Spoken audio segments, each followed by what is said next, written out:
हुजूर ने इरशाद फरमाया, अगर नबूवत का दरवाज़ा बंद न हुआ होता तो मेरे बाद उमर नबी होता। वो उमर जिसके बारे में कहा इन्ना शैतान यफिर्रु मिन ज़िल्ल उमर, मेरी उम्र के साए से शैतान भी भाग जाता है। तो वो उमर कहते हैं, काश मैं अबू बकर के सीने का बाल होता। अब मर्तबा बताइए क्या होगा सैयदना सिद्दीक़ अकबर का। हदीस बुखारी है कि हज़रत अबू बकर सिद्दीक का जिक्र करने लगे, हज़रत उमर तो रो पड़े, कहा कि काश मेरी ज़िंदगी की सारी नेकियां अबू बकर ले लें और गार वाली नेकी मुझे दे। और उम्मुल मोमिनीन फरमाती हैं कि तारों भरी शब थी, जगमगाते तारे देखे तो दिल में ख्याल आया, तो मैंने हुजूर से कहा, हुजूर इतनी नेकियां भी किसी की हो सकती? और दिल के गोशे में यही था कि मेरे बाप का नाम लिया जाएगा।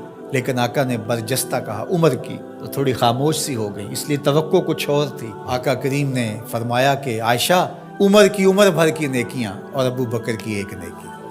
कहते हैं हुजूर का साया नहीं था, लेकिन अबू बकर सिद्दीक रज़ी अल्लाह तआला अन्हु साये की तरह हुजूर के साथ रहे।